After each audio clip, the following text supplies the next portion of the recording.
ചെയ്തിട്ടുള്ള ഒരു എക്സ്പീരിയൻസ് വഹിച്ചത് നമ്മുടെ പീക്ക് അവേഴ്സിൽ അതൊരു ക്ലീനിങ്ങിൻ്റെ കാര്യത്തിൽ ഇപ്പോൾ വൺസ് യൂസ് ചെയ്ത് കഴിഞ്ഞിട്ട് അത് പെട്ടെന്ന് തന്നെ നമുക്ക് ക്ലീൻ ചെയ്ത് അപ്പോൾ തന്നെ അടുത്ത ഓർഡേഴ്സും കാര്യങ്ങളും കൊടുക്കാനും ഇപ്പോൾ 5 to 10 items ഒക്കെ ആണെങ്കിൽ നമുക്ക് അറ്റ് ദ ടൈമിൽ ഓർഡർ വന്നാലും അതൊരു മോട്ടറിൻ്റെ കപ്പാസിറ്റി കൊണ്ടായതുകൊണ്ടായിരിക്കും നമുക്ക് ഹീറ്റോ അങ്ങനെയൊന്നും നമുക്കൊരു ആ ഓപ്പറേഷൻ ഡിഫിക്കൽട്ടീസ് നമുക്ക് ഫീൽ ചെയ്തിട്ടില്ല ആ ഒരു മെഷീൻ ബ്ലെൻഡർ കൊണ്ട്.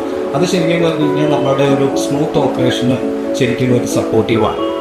ബ്ലെൻഡിങ് ഒരു അതിൻ്റെ ബ്ലെൻഡിൻ്റെ ആണെങ്കിലും ആ ഒരു കപ്പാസിറ്റി അല്ലെങ്കിൽ ആ ഒരു സ്മൂത്തി ഒക്കെ ആണെങ്കിലും നമ്മൾ ചെയ്ത് കഴിയുമ്പോൾ ആ ഫ്ലേവർ ശരിക്കും ആ ബ്ലെൻഡിങ്ങിൽ തന്നെ നമുക്ക് കിട്ടുന്നുണ്ട്. ഇതുപോലെ ക്വാളിറ്റി ഉള്ള ബ്ലെൻഡേഴ്സ് നമ്മുടെ മാർക്കറ്റിൽ വരുന്നത് അതായിരിക്കും.